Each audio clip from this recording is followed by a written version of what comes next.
মানে এই যে একটা ভয়ঙ্কর একটা সময় আমরা পার হয়ে গেছি, এটা আমরা বুঝিই নাই। এবং এইটার সত্যিকারের বিদ্রোহর প্রথম ডাকটা মায়ের ডাক দিয়েছে। এই পুরো গভর্নমেন্ট যে একটা লেজিটিমেসি নাই, এটা যে ডিলেজিটিমাইজ একটা গভর্নমেন্ট, তার পুরোটাই যদি একটা ক্রিমিনাল এন্টারপ্রাইজ। এই যে কিছু কিছু মানুষ তাদের স্বজন হারার বেদনা নিয়ে, তাদের স্বজনদের ছবি নিয়ে দাঁড়িয়ে থেকে প্রথমে ওনারা 2-3 জন ছিলেন। আমরাও আসতে সত্যিকার অর্থে সংকোচ হতো।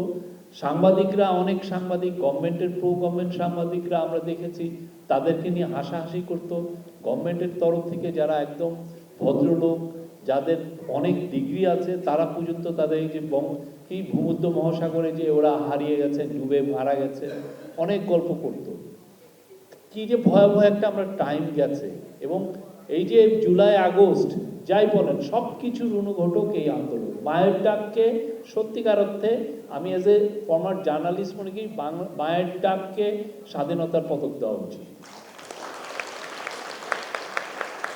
আপনারা যারা এই যে লড়াই করছেন, আপনাদের লড়াই থেকেই এই পুরো লড়াইটা ছড়িয়ে গেছে পুরো বাংলাদেশের প্রত্যেকটা ইউনিভার্সিটিতে। আপনাদের যেই স্বজনহারা যে ছবিগুলো নিয়ে আমাদের বাবা মারাও জেনেছেন যে না, আমার ছেলে মেয়েরাও হারিয়ে যেতে পারে, বাট এই রেজিমকে আমরা নামাবো। তারা ইন্সপায়ার্ড হয়েছে আপনাদের প্রত্যেকটা দাঁড়ানো থেকে। খুবই ছোট, আপনারা ভাবছিলেন যে আমরা যা করছি এটা কি মানুষ দেখছে, তো আসলে সত্য কি সমস্ত বাংলাদেশ দেখছিল। আপনাদের দ্বারা সবাই ইন্সপায়ার্ড হয়েছিল এবং পৃথিবী দেখছিল। এবং তার ফলে দেখেন সেই 10ই ডিসেম্বর 2021 সালে ইউএস এই র্যাবের উপরে স্যাংশন দেয়। ওই প্রথমবারের মতো তারা আসলে ভয় পায়। এরপরে কিন্তু দেখেন এক্সট্রা জুডিশিয়াল কিলিং কমে গেছে, গুমও একদম 1-2টা বোধহয় হয়েছে না হওয়ার মতো।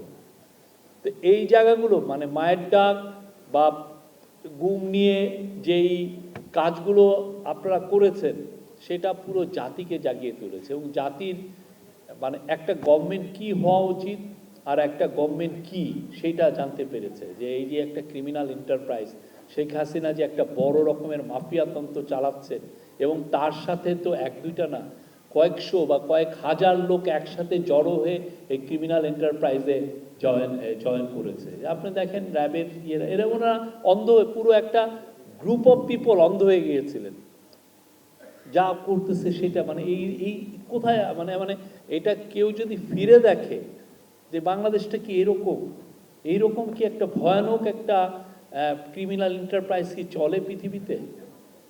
তা আমি আবার বলতে চাই, বাংলাদেশে যে সমস্ত জায়গায় গুমে যারা জড়িত ছিল তারা জীবনে পলিটিক্সে ফিরতে পারে নাই। এবং হাসিনার সাথে যারা গুমে জড়িত ছিল তারা জীবনে বাংলাদেশে পলিটিক্সে ফিরতে পারবে না, তাদের জন্য পলিটিক্স হবে না।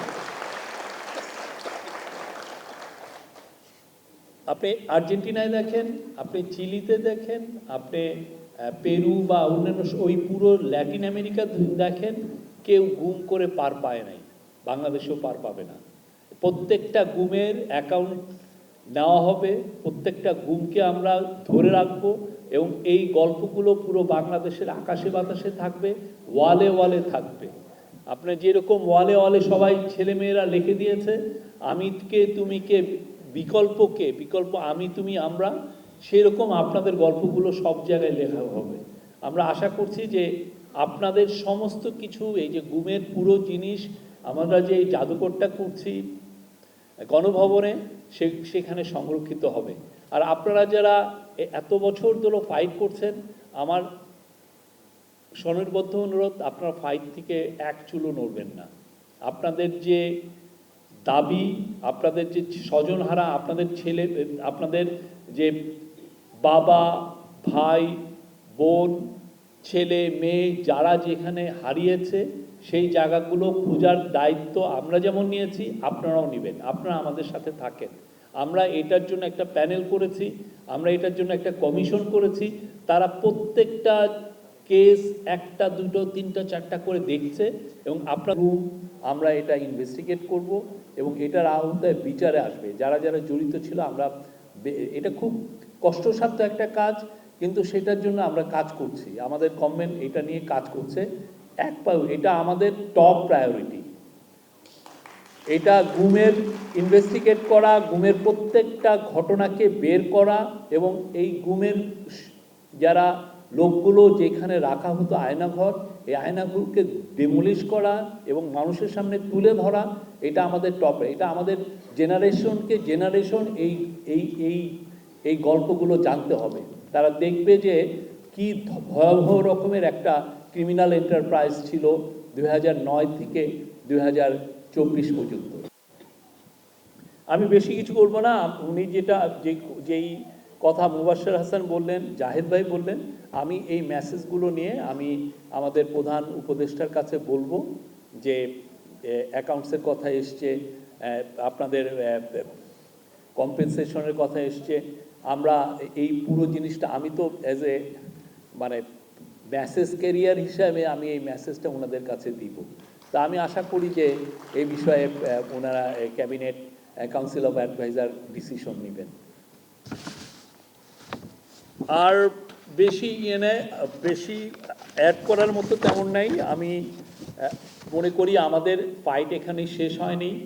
বাংলাদেশে আমরা সবাই যে ফাইটটা করছি, এমন একটা দেশ আমরা চাই যেই দেশে হিউম্যান রাইটসটা সবার ক্ষেত্রে আপহোল্ড হবে।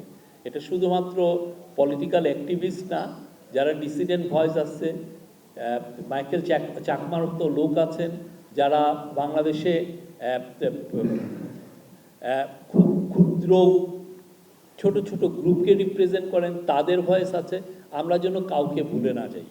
হিউম্যান রাইটস যেন সবার জন্য অ্যাপ্লিকেবল হয়, প্রত্যেকটা লোকের জন্য। সবার হিউম্যান রাইটসের ক্ষেত্রে যেন আমরা সবাই এক কাতারে দাঁড়াই, শুধুমাত্র আমার জন্য না।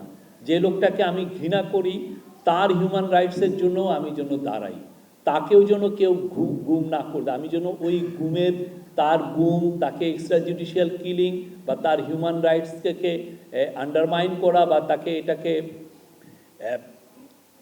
হিউম্যান রাইটসটাকে হার্ম করা, সেই জায়গায় যেন আমরা কোনো সম্মতি উৎপাদন না করি। আমরা গত 15 বছর এটা দেখেছি যে যখনই কেউ গুম হয়েছেন, এই গুমটাকে জাস্টিফাই করার জন্য আমাদের যারা অনেক জ্ঞানী গুণী লোক, এরাও এটাকে সম্মতি উৎপাদন করেছেন। একটা কাজটাকে তারা আরও প্রশংসার দিকে দিকেছে যে না, ওই লোকটা গুম হওয়ার যোগ্য। আমরা যেন মনে করি না যে বাংলাদেশে কেউ যেন গুম না হতে হয়। আমি যদি বিরুদ্ধবাদী কথা বলি, তাকেও যেন তার হিউম্যান রাইটসটাও যেন আমরা দেখি। আপনারা যারা এটা নিয়ে বলবেন, আপনারা বাংলাদেশের সমস্ত জনগোষ্ঠীর যারাই হিউম্যান রাইটসে অ্যাফেক্টেড হয়েছে তাদের সবার কথাই বলবেন, তাহলে বাংলাদেশটা নিরাপদ হবে।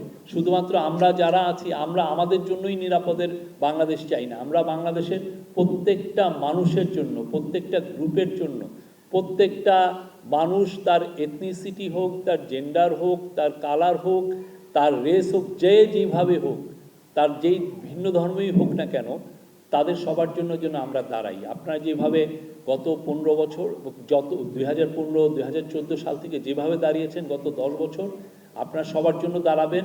মায়ের ডাক বাংলাদেশের সবচেয়েতে হিউম্যান রাইটসের জন্য সবচেয়ে নাম্বার 1 এবং সবচেয়ে most important human rights group হয়ে উঠুক, সেই প্রত্যাশায়। Thank you very much.